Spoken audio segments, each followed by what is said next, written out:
Good morning, guys. Cups up. Cups up. Cups up.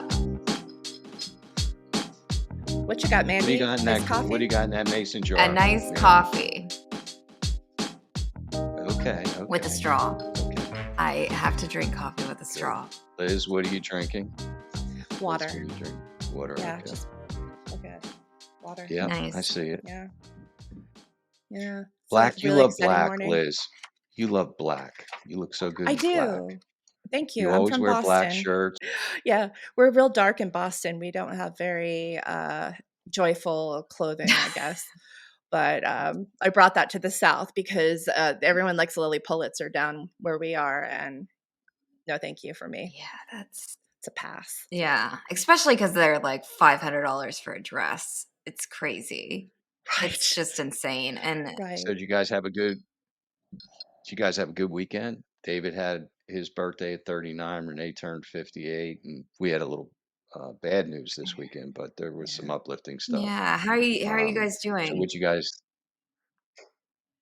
It's hard, you you when you love animals and you try to raise a dog that's a special needs dog, it's hard. And she had bone issues, and so we would have her on a lot of pain pills, gabapentin, and then it changed her personality, and they put her on Lexapro, and you could tell that she was always hurting when she would get up, and her personality changed, and we didn't really tell anybody, and it was really strange because she would attack us and not friends or visitors. She would just love visitors and roll over or whatever, but she got very defiant with us, and it then became resource guarding with her food or her toys.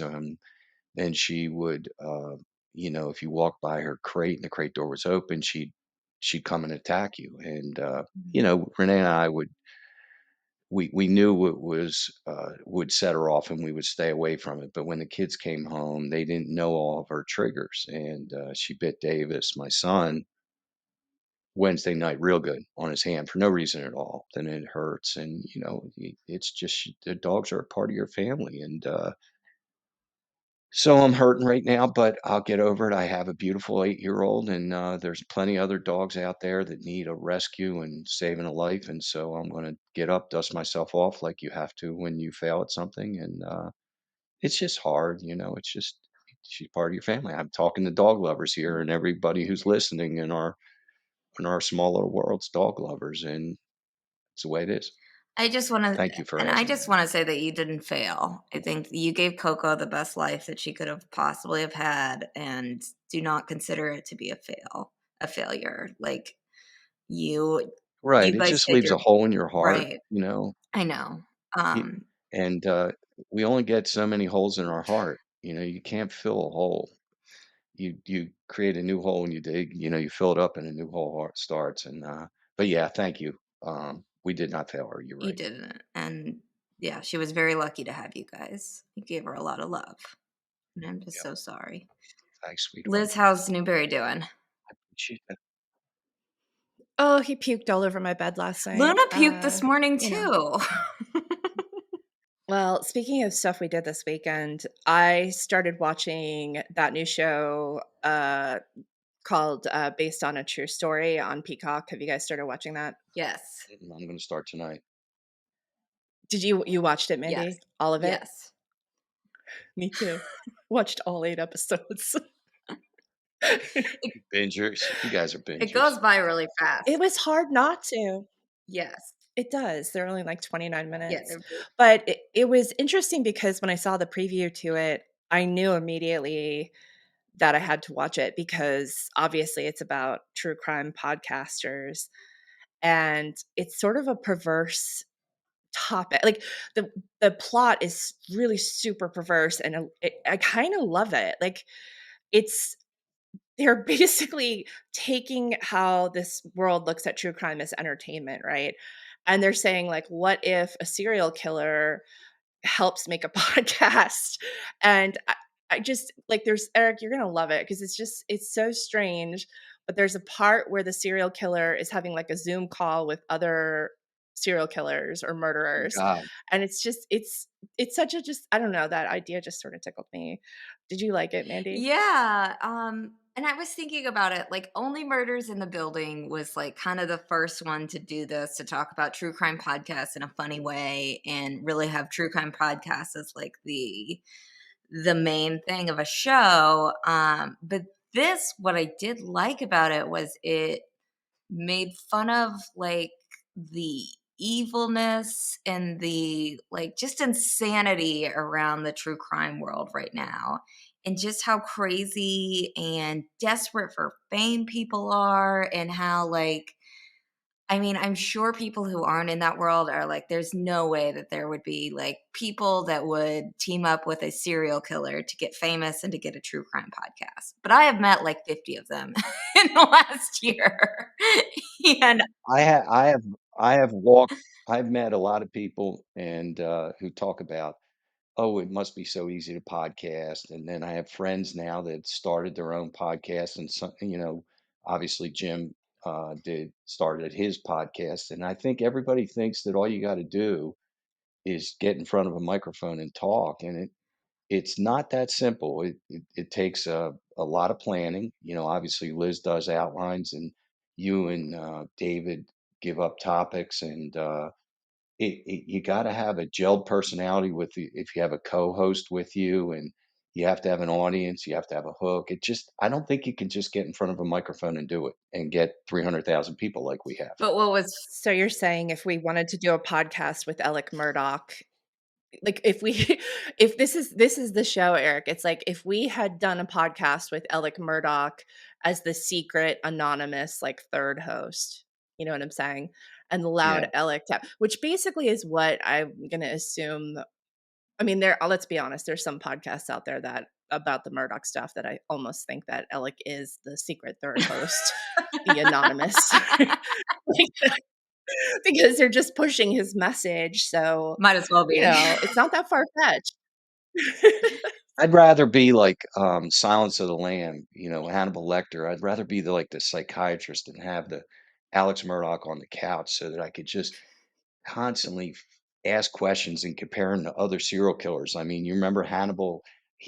All of his patients were these wacky, crazy criminals or deviants, and it kind of shaped his personality. I'd love if Alex was a patient and I was a psychiatrist to really dig deep into his childhood and what he thought, what he was told by his father, his grandfather. Was his path preordained the same way that Buster thought he was just going to become a lawyer and settle into Hampton? I'd really love to dig in deep. Is that what it does? It tells you into the serial killer's mind? No.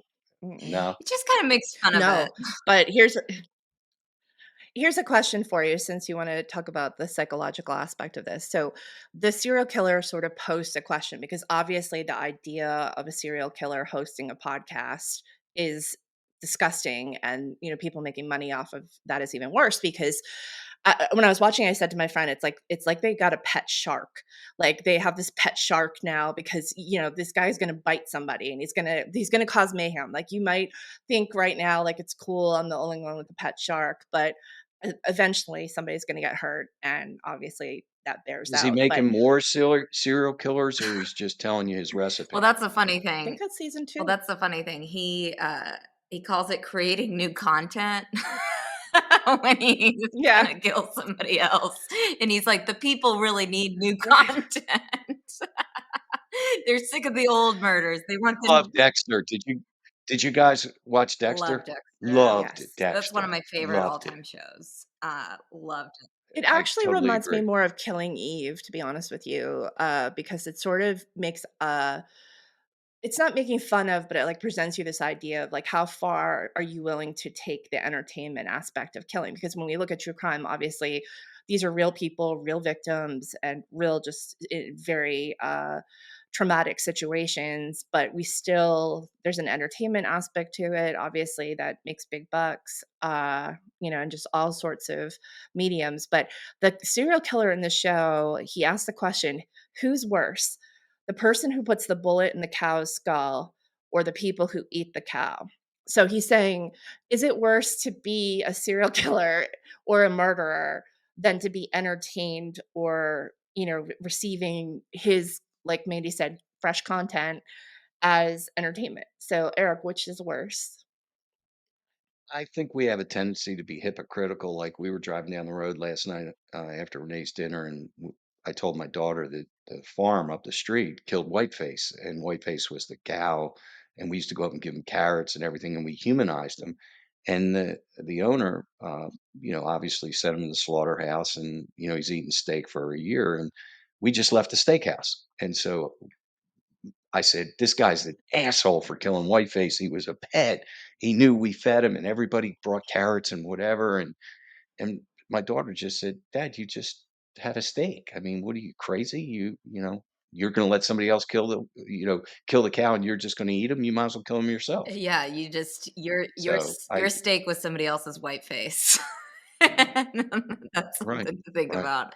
Yeah, I get it. Yeah, I don't know which is worse. I think the person who kills has to be, Also, obviously, obviously, but it is a really fine line that we all walk in true crime, and especially the three of us here who are so close to so many victims. I mean, it's not we laugh sometimes because we have to, but like I laugh a lot of times because I'm on the phone with victim. Like Sadie Smith laughs all the time about this stuff because it makes her feel better and it makes her.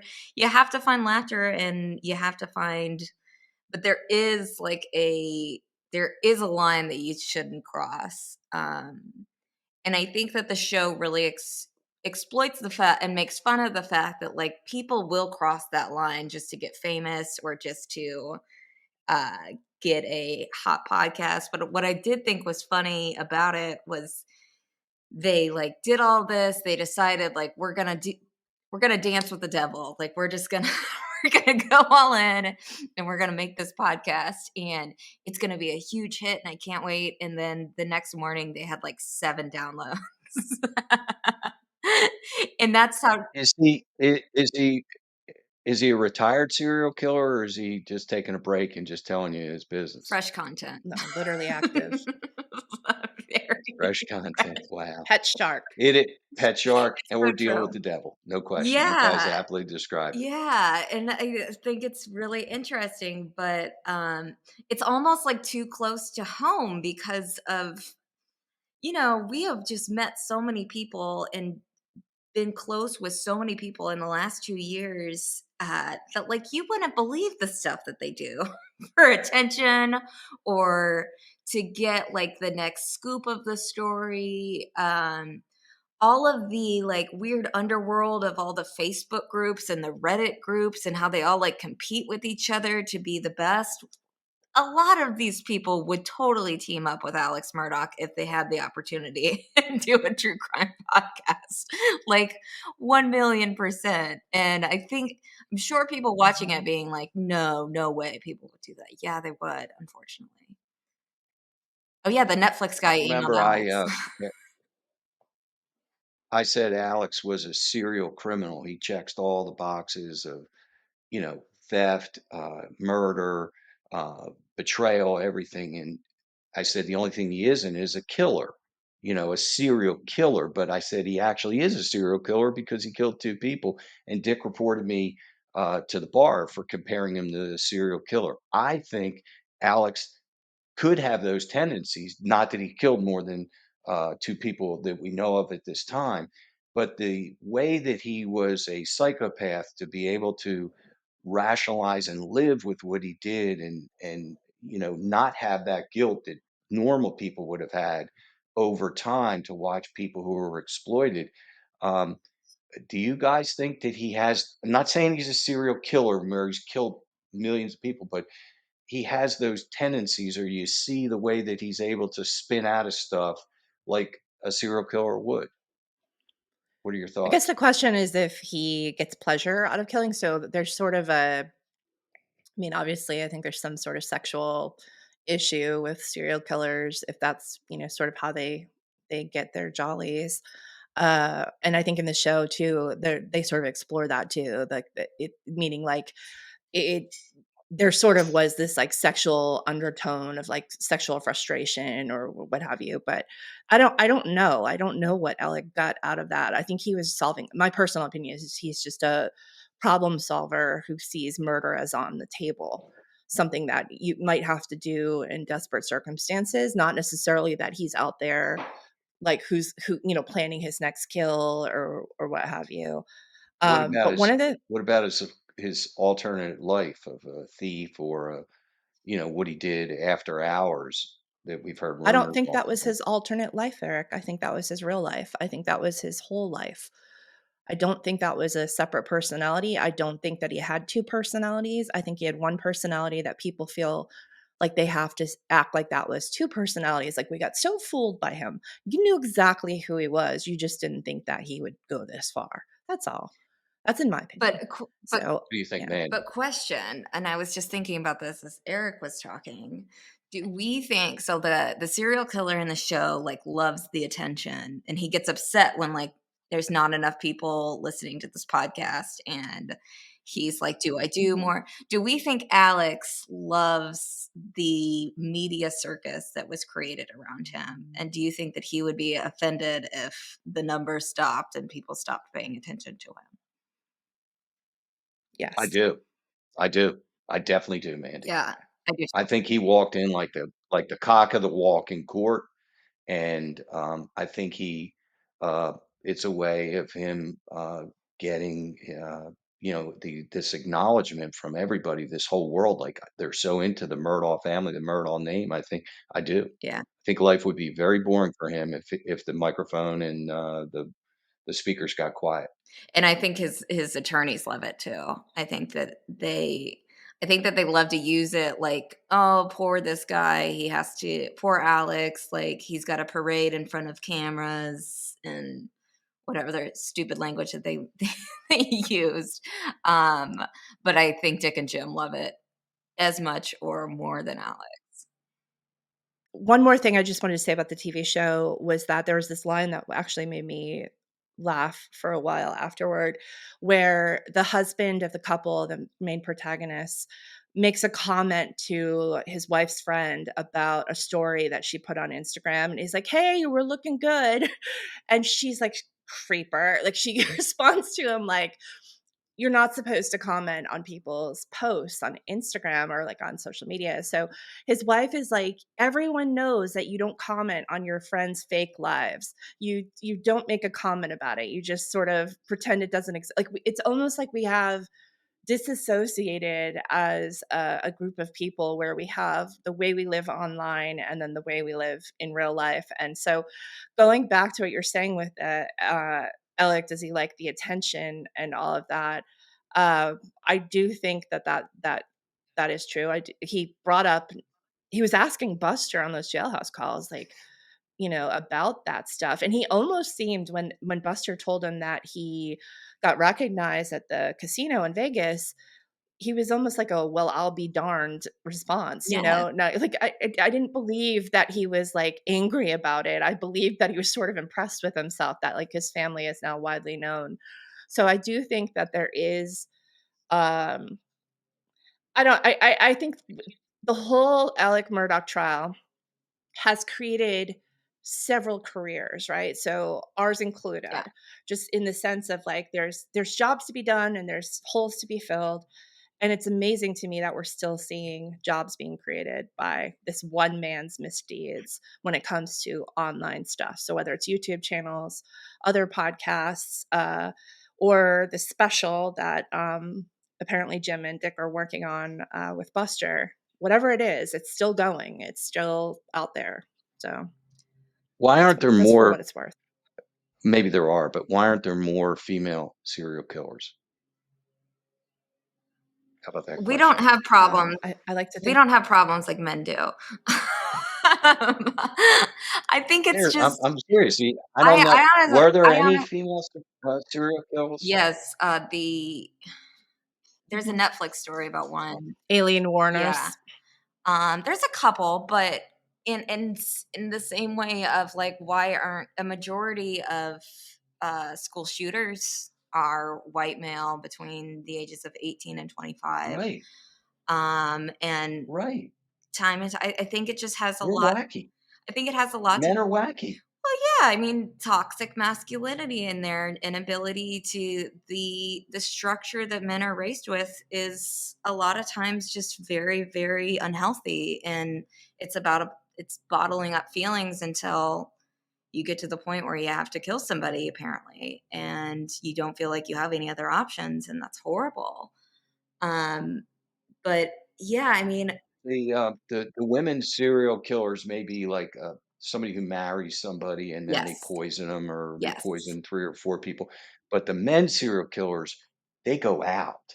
They go riding in the car and they'll find somebody that no connection to them whatsoever. It's women, it seems to be a relationship thing. The men serial killers just going out to just find somebody and gonna, do what they do. right. What do you think? No, it's a power thing. That's power and control, ultimately what it comes down to. When I was watching, based on a true story, and they were, let's just say there was a body they needed to get rid of.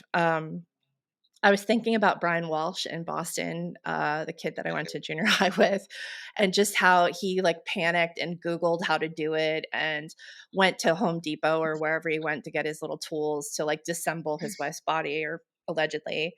It was amazing to me just thinking about how complicated he made that situation. Maybe it's easier on TV, I don't He know. did But, That guy did, like, the list of things not to do. Like, he made it right. really, really, really easy, to figure out what he was doing. Like, if there's a list of, like. Great guest on the podcast to say, why did you do this? How about this? You shouldn't have done this. Right. What was your thought process? Well, Brian Walsh was literally like bread. Here's a digital breadcrumb. Here's this. Here's that. I'm gonna make this real easy for the cops. It's Right, like he Dexter. could've, yeah. Dexter was so good in the beginning, he was methodical. He had the polyethylene all in the rooms and he got it up and he got rid of it. But then, it's like Dostoevsky, Crime and Punishment, the breadcrumb thing. I'm getting away with it. I shouldn't be getting away with it. Then he did this, always did the slides, and then, he didn't take the bodies out as far, or he waited, he started having discussions with the victims, and that created more time for people, and a little sloppy. It's hard to keep that exactness, that perfection, I guess, where you don't start slipping. What do you think? Did you did you guys see that woman in South Korea the other day? I guess it was a week ago or so. She was a true crime fan. She was obsessed with the books and the podcasts and the shows and such. And she was curious, I guess, like after she graduated high school, she didn't do anything but do the thing, like read the books, watch the movies, watch the documentaries. Completely obsessed with true crime. So she wanted to know what it was like to kill somebody. So she did. And she dismembered the body and left it in the woods. And she got arrested. I think it was on June 4th or June 3rd or something like that. But a friend sent that to me, just because, as much as I have so many friends who are true crime fans, and obviously a lot of our listeners are too, like just true crime fans. And I just never was. And I think, journalism sort of tainted me in that regard. So she sent me that, like, maybe I shouldn't be watching so many documentaries. But yeah, apparently there are people who, Zach yeah, Kohlberger, get obsessed. do you think Kohlberger, Mandy, just wanted to test his knowledge because he was a PhD student in criminology and, hey, I've learned all these things. I've seen the mistakes that people make. Can I get away with it? What do you think caused him to do what he did? Yeah. Well, we'll say the word allegedly because he has not been uh, convicted yet. But I Convicted. think that it does seem with him, and I haven't really done a deep dive into him, just know bits and pieces. It seems again like a power move. Like I think that he thought that he was smarter than everybody else, and I think that he wanted to test the waters, and that was his sick little challenge. And it's disgusting, and it's like this obsession that, and it really, there's another line in the show that was like, I would never, what is it, Liz? I would never bet against America's fascination with true crime and murder or something Mhm. like that. And it's unfortunately just Yeah. extremely true. And I mean, even it's even changed from when we started the podcast in 2021, which I thought we were on the tail end of the true crime podcast phenomenon. I thought that was kind of the end of it, but it's even exploded since then, and the true crime genre has even gotten more popular since then. And it can just get really dangerous. And I think it's good to have discussions of like, how far is too far? What is the line not to cross? How can we still be respectful to victims? And but the show is funny because based on a true story is funny to me because it shows just how, I don't know, desperate people are to get into that world and I was watching it too. Like, I wished at the very beginning they would have just made a podcast. I wish they would have just gone to police and made a podcast about everything they knew. Like our plumber was a serial killer and we turned him in. That would be a great podcast. Like, you don't have to like necessarily team up with evil to get popular in this thing. You just have to be a little different, which is what we've done. Um but yeah, I was like a little flattered watching it, being like, do people really think that you have to, in order to break through in the true crime world, you have to do something as extreme of teaming up with a serial killer? I don't know. Do you think we'll ever see Alex sitting in prison with somebody like Anderson Cooper in front of him, or somebody like that, an Aaron Burnett, or whoever you want to say, whether it's George Stephanopoulos, or interviewing him at for 3 hours just to hear what he had to say, like when OJ was giving comments, or we're never going to hear that until his appeals are We over. need to look at the laws with that because I have heard that there's laws in South Carolina preventing, SEDC is pretty strict when it comes to access to prisoners and how much you can use them. But I would be interested in looking at the laws and seeing if the laws change within the next year or so magically, because I could see that happening. But what I've heard is that SED, like, it just depends on the state. Like some state prison systems, it's kind of like an all access. Like, you want to have them here, and SEDC is not like that right now. So Yeah, they So did it he'd with the probably get Iceman. transferred out of state.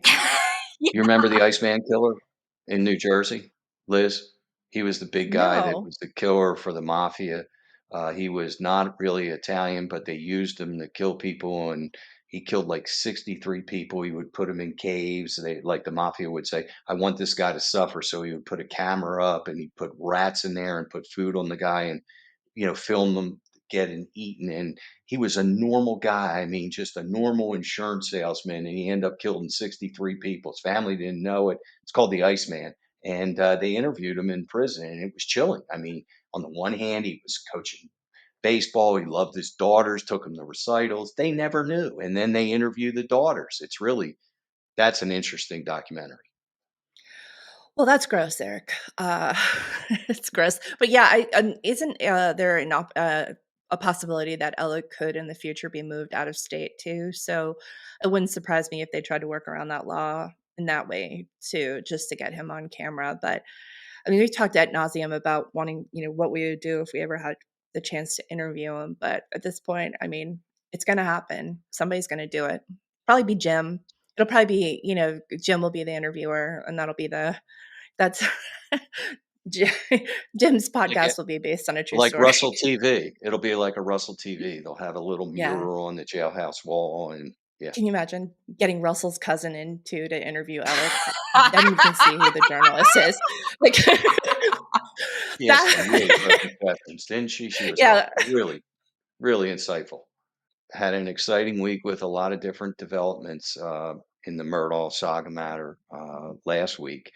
We had at the end of the week, I'll start at the end. Judge Hall, just in a very Form 4, which is without stating his reasons, denied outright Dick and Jim's motion to reconsider his denial of them getting $160,000 of attorney's fees for Alex's appeal. And I think it was surprising because they basically in their uh, motion said, Judge Hall, you were so wrong on the law. The law is crystal clear that this is not a forfeiture situation. It hasn't reached that level yet. They haven't brought forfeiture proceedings to the government to get his ill-gotten gains, and these are lawful funds. They went into an IRA. They had to be earned properly, and the fact that he's admitted to stealing other stuff, that doesn't mean that these lawful funds become ill-gotten gains. And I think they thought they would get some kind of hearing on this, but Judge Hall ruled against them. And what you're seeing is a consistent pattern of judges not, uh, if it's even the benefit of the doubt that it's on the fence, it always falls against Alex. This is the pattern that we are seeing, and I believe it will continue to go unchanged. And Dick and Jim, it's getting to the point where it's like, thank you, sir. May I have another? Get slammed in the head. Give it to me again. Give it to me again. And so I think that ruling was telling. I think it portends to other judges that may hear other things regarding Alex. I don't think we're going to see a judge that's going to step out into the abyss and give a ruling to Alex where the public is going to, either be aghast or outraged. And that was the last ruling. The second thing that happened was, Wait, Eric, I have a comment about that. I want to mhm, make a comment about that. So, yes, I think I agree with you that Judge Hall, and maybe that does portend what the future is going to be for Alec in terms of judges just not going for it. But I also think that their argument was apples and oranges. So to us, people on the outside, it looks like they're saying, because they're arguing the constitutionality of it. And that was not what Judge Hall's original decision was based on. It was based on the fact that that was a deal that was made between Dick and Jim, Alec, and then the receivership. That's all it is. It's the question of whether or not those were ill-gotten gains was never the issue. Am I right about that? great. I totally agree that you can make an agreement that you don't have to make, that the law doesn't require you to make. But just like in our situation where he agreed to the confession of judgment because he wanted to use that to his advantage to go before a judge and say, "Look, I've made restitution, or I'm trying to do right. I'm showing contrition." He didn't have to do this, but he wanted to do it so Buster could end up with money, so that the Beach family would get money, that he would be able to get attorney's fee money. All of these were to his benefit. And when it didn't work out the way that he wanted to, like when he trafficked the confession of judgment in front of Judge Lee, and Judge Lee said $7 million, no 10%, and Dick Harpootlian was incredulous. You can't do that. It's unreasonable. He's entitled to, look, he's made restitution to the Satterfields by giving them a judgment. When it doesn't work out the way that they wanted it to, then they want to unwind it and undo it. So So, that's the real pattern there, I think. Yes, I yes, think that Dick and Jim have lost so many of their cockamamie ideas that they've put forth in front of judges. But I do think that Judge Hall's ruling was sound. I think that he basically flicked them off like a flea because you're making an argument that has nothing to do with the original proposition. It's not what I based my decision on to begin with. It has nothing to do with anything. You can come behind. It's a no backseat situation. So I think that, yeah, you see that pattern, and then you see it with what you're talking about, which you guys, you'll get into that. But once again, like, it didn't work out in your favor. So now you want to go back and say, oh, do over. actually, yeah, I yeah, want do to do over. over. Well, and I Yeah. think that this ruling was also pretty big because a majority of the rulings against them were Newman. And so Team Murdoch and their little camp of trolls online was always anti Newman. Like, Newman will just rule against him no matter what. It's just Newman. Blah, blah, blah, blah, blah. And now Hall comes along and is like, no, you can't do that here either. That's a big deal because it is showing them that, like, and that gets my wheels spinning of like, have they not been this good at lawyering all along, or are they just used to like kind of bullying judges into agreeing with them Winning, and winning? bullying and winning. Right. And was it really lawyering all along, or was it just this good old boy backdoor power moves that has made them successful so far? Um, Well, You, it's a you tilt. So if there's anything on the fence, 10% this way, 10% that way, it would always fall Dick's way, because he was a senator, because he was a solicitor, because he's a well-known attorney. It all falls Dick's way, but nobody's willing to let it fall Alex's way. That's where we are.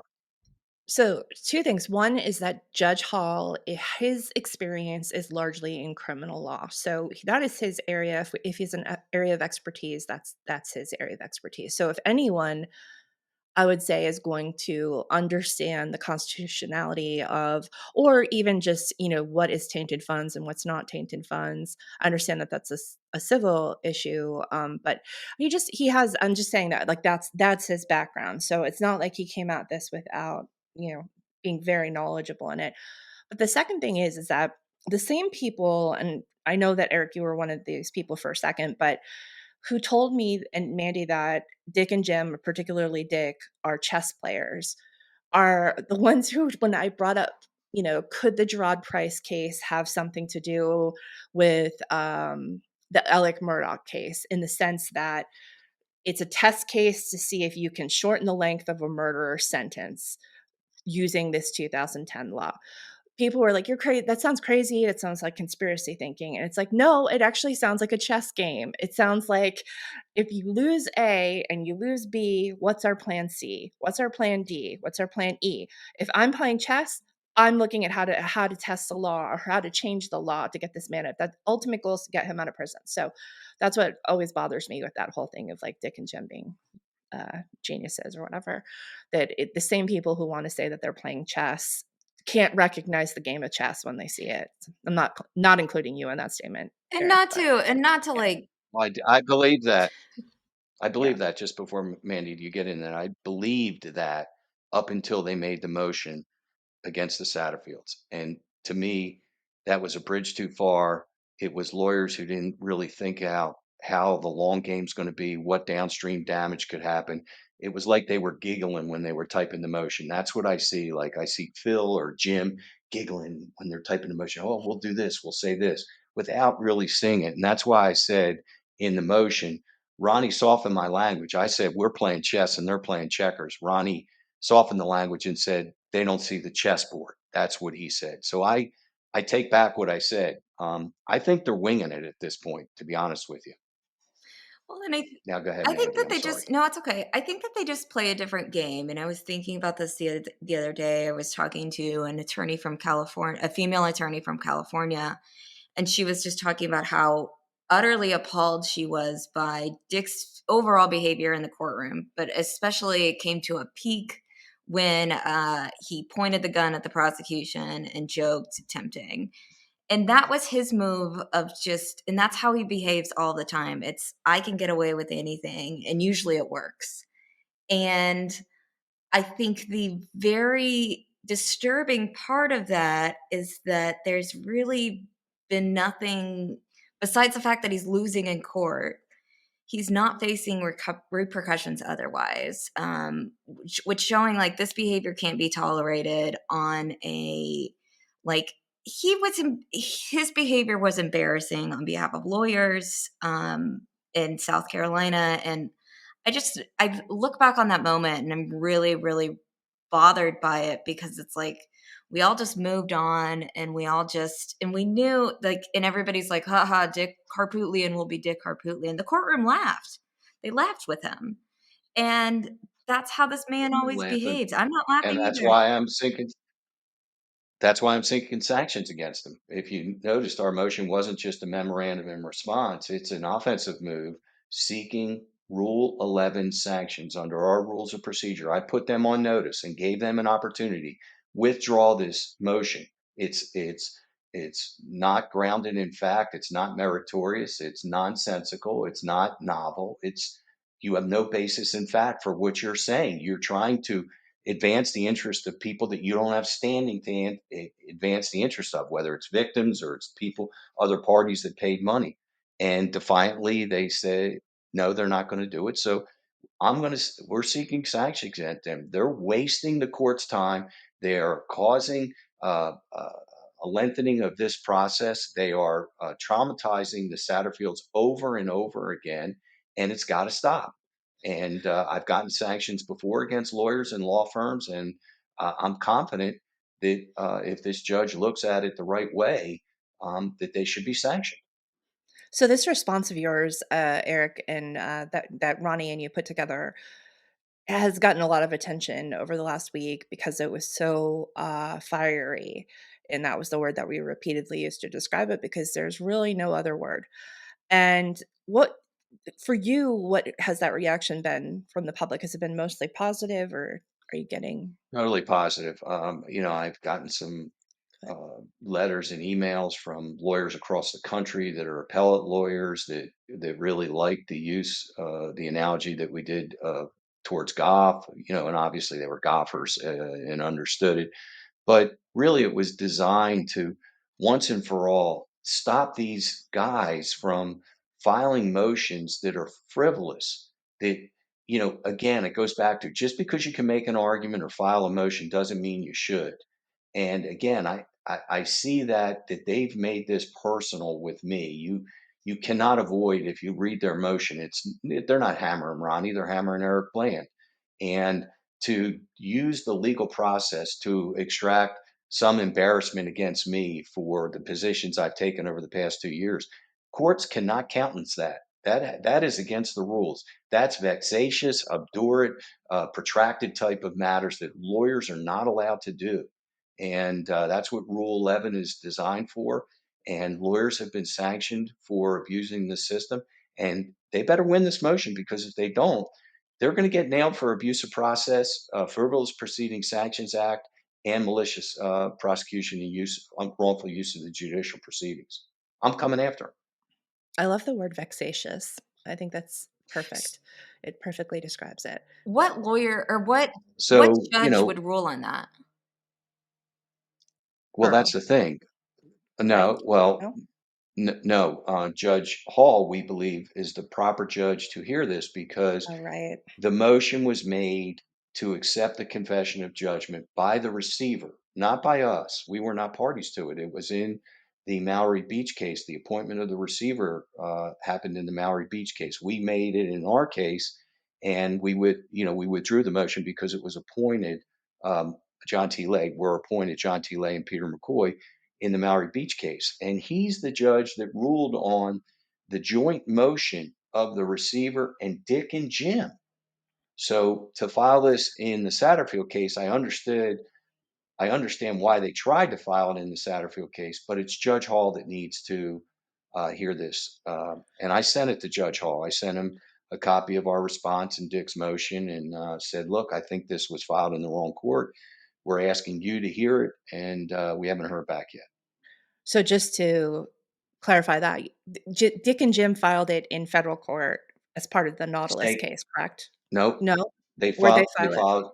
They filed their answer, the amended answer in the Nautilus case in front of Judge Gergel, and that's where they Okay. sent off a smoke bomb. Well, they need to Right. go after Eric Bland. They need to be added to the case, but they didn't make a motion for us to be added to that case. They filed it in the Satterfield Hampton County case, the original case where we sued Alex and we sued Bank of America and we sued Corey Fleming and his law firm. We never sued PMPED. We settled with them without having to file a lawsuit.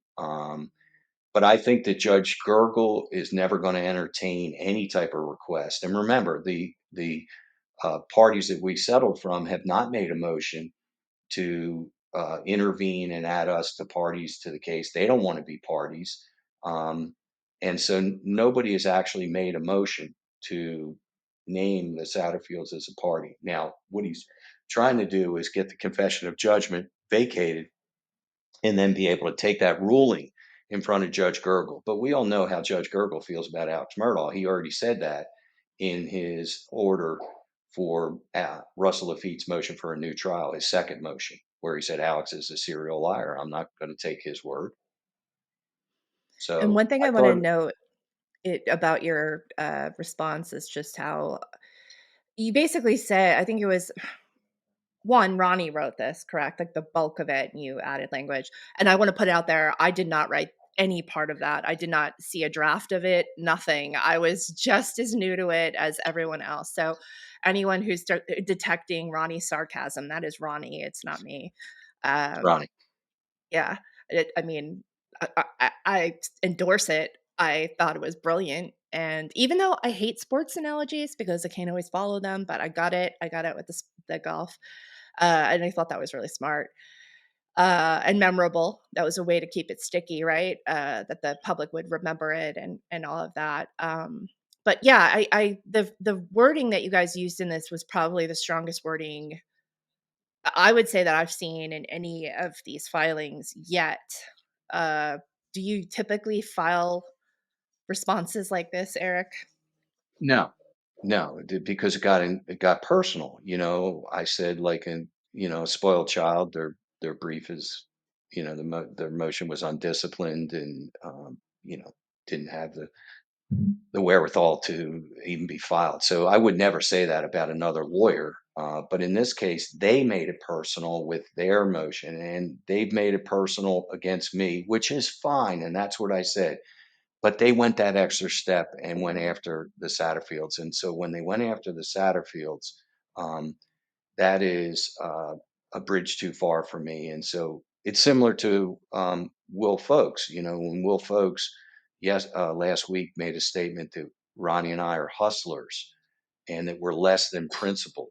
I don't mind him saying that about me. I don't believe I am. But when he said it about Ronnie Richter, who is, intellectual, is kind, he's not as aggressive as I am, that's a bridge too far for me. And I spoke up and, we'll see where that goes. I know that Will is saying that we were right now about the Smith case. That is another development that happened last week that we know that there is now a grand jury, and it appears that things are really speeding up regarding Stephen Smith. So he is giving me props for that because I made that statement early on that there was a grand jury, but it is what it is. But I'm happy that the Stephen Smith thing is moving forward, and I believe we will know something before Labor Day. Uh, me too. I really, I think it's great that that's moving forward, but I just want to say that, like, I don't think we should give anybody props for, uh, like, how do I say this? Liz, do you know what I mean? Do you know what I'm thinking right now? Like, I get Yeah. annoyed. I get annoyed that he is like giving himself props for just saying that you were right with something that you were right about. Like, we should just, of course, he should have admitted that you were right. When somebody's right, they're right. When they're wrong, they're wrong. It shouldn't have anything to do with if you have beef with that person or not, or if you have dragged that person to the mud. That just drives me crazy. But So we are waiting to hear if Judge Hall is going to grab this or if he's going to write back and say, no, it's going to be heard before the Hampton County Court, which means it will drop into Judge Price's lap or somebody that is traveling through the circuit, because Carmen Mullen has recused herself from ever hearing any motion that we make based on, the fact that we've had some dealings and I reported her to the judicial ODC. So we're waiting to have this motion heard. We're also, I guess, waiting to see what Judge Gergel's going to do in the federal court, if anything, with the Nautilus case. So that's really it. And, Mark's case is proceeding to trial. Obviously, he's full speed ahead, and they're working him to death, and he's in full trial mode right now, full preparation Mhm. mode. And don't give Mark Tinsley 2 months to get prepared for a trial, because No. it's a war you don't want to go into. I promise you. Yeah, I talk to him pretty regularly. He is a man on fire right now. So if I'm a Love that certain term. gas station owner, I would be sweating through my linen pants, that's for sure. Um, And Richard and Alex Murdaugh, Richard Alex Murdaugh is sitting at the defense table with Parker. How do you mhm. separate yourself? you can't create enough distance to get away from him. No, they'll probably kiss each other on both cheeks when they see each other for the first time in public. So, one more thing that I want to talk about today is a profile that was written by a reporter at the state newspaper, and it ran in the Island Packet newspaper By Buster. about Buster Murdaugh. Yes. And did you read that, Eric? Oh, I sure did. That was the third thing I was going to talk about. And the fourth thing, obviously, was podcast. But yeah, Mhm. Buster's profile. So we're starting to see Buster, stepping out.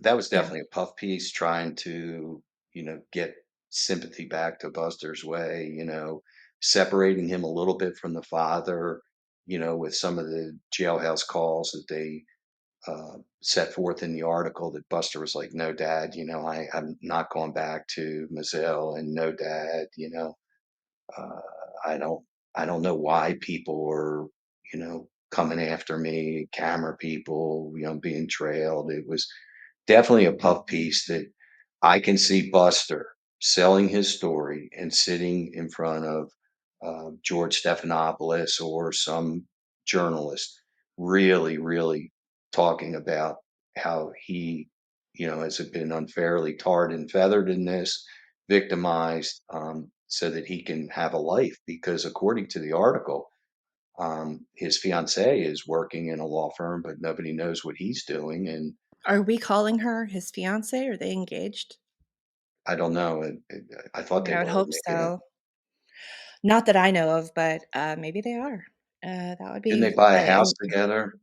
They bought a house yeah, so together. that the story didn't mention that they bought a house, and they didn't mention that, like, where we live, there are a lot of gated communities, for a reason, and, he chose one that was not, which I found to be an interesting choice given his security concerns, but, yeah, the neighborhood he chose to live in is very accessible. Like, it's just a very open and right there type of neighborhood, so We said it was a puff piece. What did you think about it?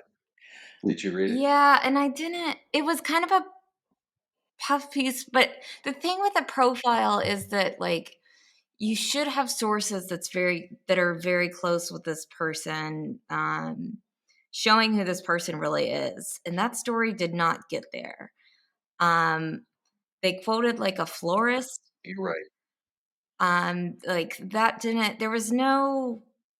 they quoted a florist that didn't wanna be quoted. She was just like, "Let's just leave it be, huh?"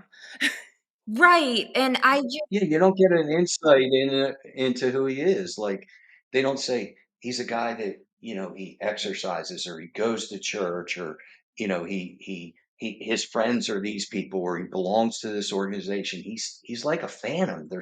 You don't know what's inside him. Right, so do you guys think that this was, now, first of all, I just wanna preface it, but I thought it was pretty well written, but, absent of those things that Mandy mentioned. But I wondered too if, like, because Buster is considered the maybe final enigma in all of this. He's the person that nobody knows what to make of, right? Because of how he conducted himself during the trial. And then that quote, as the profile mentions, that was in the Daily Mail where he said, "Don't presume to know what my support for my father is. And I don't want to see in writing that I'm supporting my father." But then it sure did seem like he was supporting his father. So that confusion, that sort of public interest, I think, in finding out who Buster is obviously a hot commodity, right? And that hot commodity is getting sold and has been sold from what we understand. And there is a project in process. So, do you think that this was a piece that was sold to, and then when I say sold, I don't mean monetary, but like pitched to Get the hype up. reporters to get the hype up because it is a piece, and this is not a knock on the reporter because I'm not saying that this occurred, but it is funny to me. I'm of two thoughts. One, it's I think it's natural to want to write a profile of Buster Murdaugh, of course. But two, I think the timing is interesting given the project that's in the works and what this does for that project, right? Who is Buster? Well, we can't answer in this story. Where are we going to find the answer? Oh, oh, look, Coming up here's a next. Well, TV special, they right? they created more questions because the first part of the article said he was cloned like his dad. He was growing up like his dad. He went to Wofford. He was going to go to law school. He used that Buster name. That Buster had so much cachet to it. The name Buster. He was going to migrate into the law firm. He was going to be the next generation. The second half of the article seems to be no, no, no, no, no. I don't want to have anything to do with my father. I'm not like my father. I don't support my father. I was going in a different direction. He wanted me to go back to law school. I cut the cord and said, no, I don't want that second chance. So I think the article created more questions than answers. What do you think, Yeah, but that's Mandy? creating the hype, Oh, right? Mandy. But that's creating the hype. That's just making it more mysterious. And I just want to say I don't think Buster is that mysterious of a person. I do think in the last 2 years, I thought that Paul was a lot more similar to Alex than Buster. But now I think Buster is a lot more similar to Alex. I do think that he wanted to live the same life. I think he wanted that, be a lawyer, do this, do that. And I mean, Liz and I read his blog word for word and back in 2019, and it was very clear. He was very proud of the fact that his grandfather, great grandfather, great great grandfather, all their photos Wow. were, all their paintings were in the Hampton County Courthouse where he planned on practicing law one day. And I think, and I also just want to say that, like, we're not monsters for not. Everybody has a part in their heart for, like, what has happened to Buster is horrible. Um, but it's his father's fault. And I just wish that Buster, it should not be that big of a mystery whether or not he's supporting his father or not at this point. And I think his silence is supporting him in a lot of ways, and it has been. He's hedging his bet. He's trying to see as this goes on, if the murder case gets resolved, he supports his father. If the murder case on appeal is affirmed, then he's going to separate. He has to separate. If he's going to have a life, he's going to have to come out and say, and take a firm stand. My dad was a thief. My dad was a murderer. He destroyed my family. He destroyed me. I am not Alex Murdaugh. My name is Buster Murdaugh. I am my own man. I've never been arrested. I've never done anything wrong. So he's hedging his bets because if his father's murder conviction is reversed, he can't come out now. So I think he's a little juggling a ball right now. What do you guys think? I think that speak I think it's kind of hard to be taken seriously when your name is Buster, but that's just me. and I think that speaks to the fact that he has not felt backed into a corner, to come out against his father. I think that shows the amount of power and, like, this underworld that still exists supporting the Murdaughs. I think Buster does feel a whole lot of support, and I think he feels support from people supporting his father, um, starting with Jim Griffin and Dick Harpootlian. And I think that he doesn't feel backed up against a wall because he's hearing from people like Dick and Jim, like, support your father. Like, there's still all of these other people. You know what I mean? Does that make sense? Yeah, he has an audience of, like-minded people. He has audience, the people that he's in his orbit are the people who feel that Alex was wrongfully railroaded, that Alex isn't as bad as he should, that the state's making an example of him, and the Murdaughs are virtuous people, but for Alex stealing money from clients, that's it. And, I don't think he's hearing the other side that says, "You know what? Maybe you need to take a step back. Don't listen to Dick and Jim. They're too thick into the bramble. They're too deep in it. Look at it objectively. What has happened to your family?" And like you said, Mandy, it's Alex who caused this problem. Right. And I just want to say one more thing. So I spoke up for myself on Twitter because, again, I was getting tagged in, like, because that article came out, people saying, Buster should be left alone, and this is all Mandy's fault, because Buster should be left alone. And I stood up for myself because, and I want to be clear one more time, I have never accused Buster of anything. I've never accused him of killing Stephen Smith. I've never accused him of doing anything besides not like kind of supporting his father. And I'm like, can we stop blaming women for the problems of men? Like, Buster is in Buster's place because of everything that his father does. And the more that people make excuses about that and blame everybody else besides Alex, the problem just continues. Alex Alex is Buster's biggest problem and always has been. He's a grown ass On man. top Buster is 26 years old. He's a grown ass man. He should have objectively looked at his family and said, gee, it's great when it works. I get out of that's these tickets. It's great when it works, when my dad can walk into a court and get a settlement for $5 million, and then we get to go away for 6 weeks, or he gets the Mizell farm in 2014. It's great when it works, but when it doesn't work, that's when you have to stand up and objectively look at it and say, you know what, this wasn't right. You know what, we used our father's name or our grandfather's name in the wrong way, and we got to a place that wasn't healthy.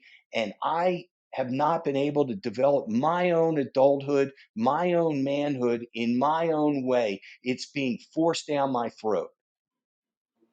So I have a friend who needed a lawyer back in the day. It's not me. Like 20 years ago, she had a DUI, and she fully admitted to drinking and driving. She was not trying to get out of it.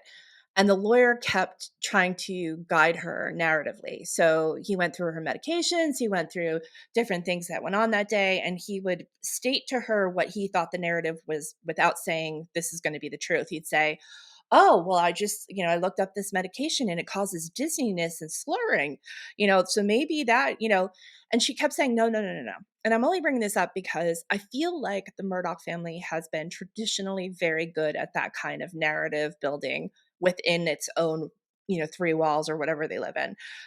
They're good at recasting the truth in a way that absolves them, right? So that's just been what Alec and his brothers were raised with, and what Buster and his brother were raised with. It's just this sort of recasting of a narrative. So I see, once again, we are in a situation where a narrative is being recast. And I think that my opinion of Buster is that he is willing to take that narrative because the prize is still too good. There's still money in that family. There's still connectiveness in that family. But I do know that there are people who care about Buster very much, and very much because they feel an allegiance to Maggie, and they don't know what to make of his connection to his family. And so they don't know whether what line they if there's a line that they're going to cross, because they themselves believe that Alec did this. So it's hurting Buster's opportunity at meaningful relationships that, if we do believe in an afterlife, that maybe Maggie herself is trying to guide because she wants Buster to have a chance. But because the Murdaughs have circled their wagons around him, or at least that's the appearance of it, because he's still playing their game, he's sort of inaccessible on that level. So that to me is what makes Buster interesting. But none of those questions are going to be answered in any, documentary special or profile, because it's always going to be controlled by that narrative that the Murdochs have offered up to each other as the truth. It's also okay. It's also really sad because Buster's not going to be able to properly mourn his mother and brother's loss, and deal with it in a healthy way until he confronts actually what happened. And I feel like he is surrounded by just so many people who do not want Buster to reach to the truth of what happened. And it's just really sad. Um, but again, Well, that would require him to decompartmentalize the murders from the theft and lifestyle that he lived in deception to his clients and others from 2010 forward. I think he's trying to say, well, I'm not going to ever address the financial stuff. My dad stole money or whatever, but he didn't commit murder. But I think it's all part of a pattern that led up to the murder. And he has to look at the entire uh, pantheon of Alex's legal life to see the theft led to the murders. The theft, the natural evolution of how he stole money and deceived clients, and maybe had to the assistance of Corey Fleming and other lawyers and judges, if possible, if judges were involved, that the entire pantheon of how it progressed would lead to the murders. That's what he has to confront. He's been compartmentalizing and saying, "Oh, my dad's a thief," but that doesn't mean he's a murderer, and he didn't commit these murders. I think it all progresses the same way. What do you guys think? Yeah, it's a lack of a moral code. And I think it's a lack of a moral code that they taught their children in the Murdaugh family, that you can lie, you can get away, the rules do not apply to you. And I think that that's a very dangerous thing to teach children. And the sad thing is, I don't think that they've learned it yet. I don't think that they have come to terms with the fact that the way that they've um, teach their children the moral code that they've all been brought up with produces somebody like Alex Murdaugh, and that's a very dangerous thing to do. Are you No, I think saying it's a that the challenge right now for them. The challenge right uh, now for the Murdaugh family is to get back as much as what they had, like, as much of what they had before the murders, to put all those pieces into place for themselves, and I think part of that is believing on some level, or at least saying that you believe that Alec didn't commit these murders, and, maybe even that the thefts weren't what they look like. So, for I instance, when don't it think comes it'll to this. ever, you can't put it together. I was listening to the last Murdaugh Murder podcast this weekend. Mandy pulled an interview that she had with me where I said, I think it was in early September, late September, early October of 2021, where I said, look, the law firm is going to never be the same. The Murdaugh name's going to be taken off the law firm. And sure enough, it did. I don't think you can ever put the Murdaugh egg back together, that they can walk down the street without thinking that people are looking at them and they're the cock of the walk. I think they're going to walk with their heads down, by and large, keeping a low profile. It's just, it's in too many pieces. It can't be put back together. We're not going to let it. We're not going to let it. The No, I don't think listeners they're aren't gonna going to keep let a low profile. I'm sorry, Eric. They don't keep a low profile. John Marvin is still out there acting like nothing is happened. nobody. Okay. John Marvin is nobody. He can't control the legal system. Sure, he's a businessman and he's got his hunting buddy friends, but he isn't up at the state house.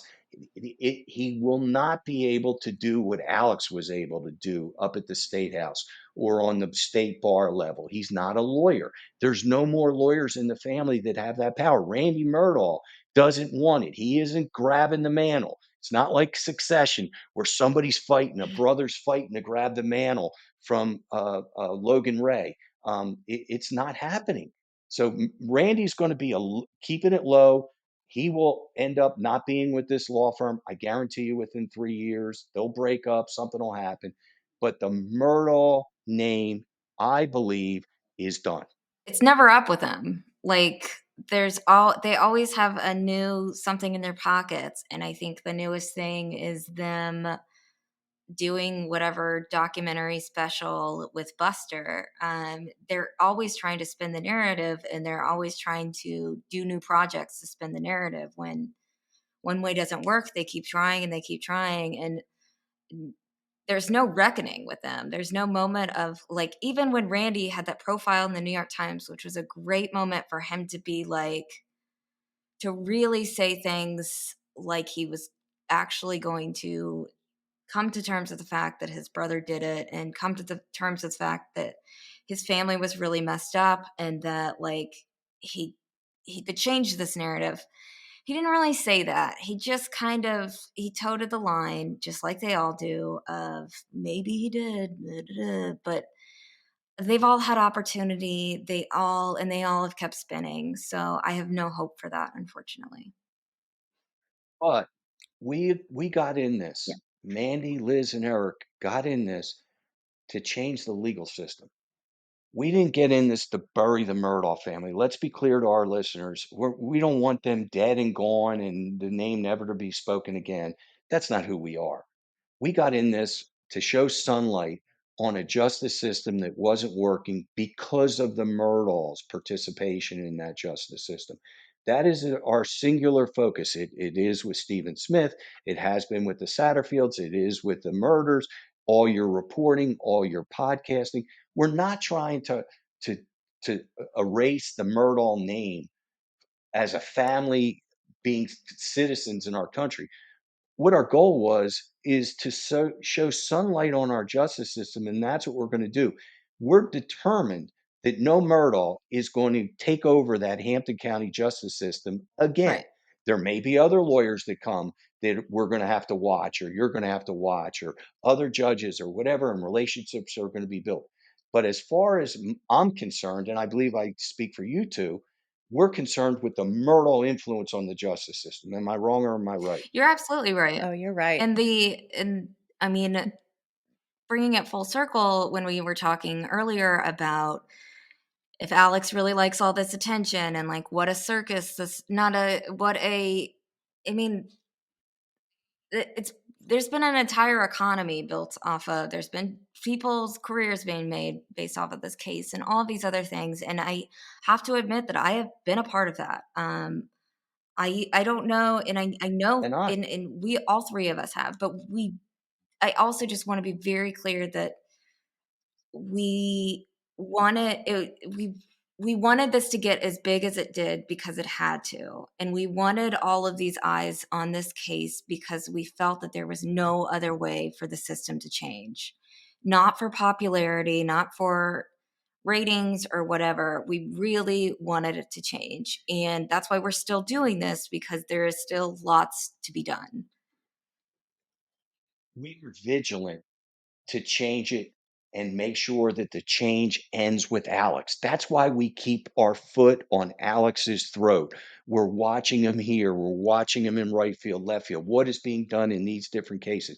Because we know if we can have Alex go away to prison forever, he can't become a lawyer. He can't influence the justice system. He can't convince his son to go back to law school. If we take care of Alex, if we sew him up, button him up, put him in a straitjacket, the justice system can never be perverted again by Alex Murdaugh or the Murdaugh family.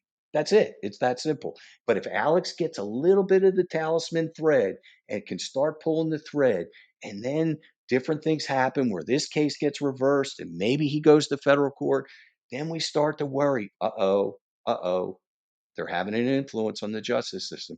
But if we can keep our foot on Alex's throat, keep Dick and Jim in check, they can never influence the justice system again. Well, speaking of breadcrumbs, I really do feel like Dick and Jim are giving plenty of breadcrumbs for us when it comes to keeping that foot on his throat, because they're continuing to fight in a way that's showing us exactly where they're hoping the system is weak, and where they're hoping that the system will acquiesce to their demands, because that's where they're used to getting that acquiescence. So that said, we will be right back. So, one last segment, we have a question, our cup of justice question of the day. Eric, we want to talk about statute of limitations and what they mean. So, can you just give us a quick synopsis of how statutes of limitations affect cases, both civil and criminal? Sure. So in the civil realm, most statute of limitations for breach of contract, if you have a contract with another party, or another party commits a tort, whether it's an automobile accident or a medical malpractice against you, or they defame you, the statute of limitations is in South Carolina 3 years. 3 years from the date you should have known that you have a claim, not the entire claim, not the entire penalty, the forecast of damages, but a claim. You knew, or you should have known through reasonable diligence, that you had a claim. The clock starts, and you would have 3 years from that date to bring a case. It used to be for defamation, it was 2 years, and they made everything 3 years so that everybody knows. And the first thing a lawyer does when a client comes in with an automobile accident or a medical malpractice case is we do a statute of limitations analysis, because we know we have that 3 year period. Sometimes when it's governmental claims, you have to put them on notice within the first year, which gets you 3 years. Otherwise, it's a 2 year claim against the government. So there still is some analysis that has to be done. And that's a civil statute of limitations. Criminal, depending on federal or state, there's different statute of limitations regarding tax returns that they go back a 6-year period of time, or um, there's no statute of limitations for murder and different things like that on the state level. But federal level does have statute of limitations for different things of bank fraud and wire fraud and conspiracy and all these things. And that may be why the federal government decided to bring those charges 2 weeks ago against Alex and Corey, because there may have been a statute of limitations analysis that they were worried about. So it's merely whether you're the government or you're a party suing, you must sue within a certain period of time of the incident happening. So if I get a surgery today and the surgeon botches it up and I don't know it, like he leaves a sponge in or she leaves a sponge in or she nicks my bladder, and I may not know today, but somewhere down the line in 3 months, when I go to a doctor and I say, God, I have this horrible stomach pain, and he does an X-ray or an MRI or an EKG or something, and he says, man, you got a sponge left in you. That clock just started then, because I was put on notice of a claim and I must sue within 3 years. Same thing with the government. When did the government find out that Alex had started stealing money or Corey was part of a conspiracy? The clock starts. So that's what a statute of limitations means. So, Meaning the clock starts for people who are victims of Yeah. Alec. Okay. Well, the victims are, from a plaintiff standpoint, me suing on behalf of the Satterfields, me suing on behalf of the Plyler sisters, Mark Tinsley suing on behalf of the Mallory Beach. He filed his suit right away. Justin was able to settle his cases without filing suit. But yeah, that would be the victims of Alex. The victims of Alex's criminal deeds are the government of the United States and the state of South Carolina. They are the victim, not the victims they're championing for. The actual victim, the plaintiff, Gotcha. is the United States government or the state of South Carolina. Gotcha. with the Stephen Smith case, so if you find out that some obstruction of justice occurred, if if there are charges pressed, does the clock start then when you find out? Yes. Okay. Yeah, the state would, and if we have a civil case, that right now we have no civil case. Sandy Smith can't sue anybody right now for the wrongful death of Stephen. But if it comes out through a grand jury that, Jerry Poindexter just killed Stephen and he was the guy, Sandy would have the right to sue Jerry Poindexter. And that the clock would have started when the grand jury returns that name. And Jerry Poindexter is just a name I made up, by the way. Okay, guys, great show. Eric, check out Based on a True Story. I am. I'm going to watch it tonight. You'll find it really entertaining. Yeah. All right, cups down, guys. Have a great day. Cups down. Fresh content. Fresh content.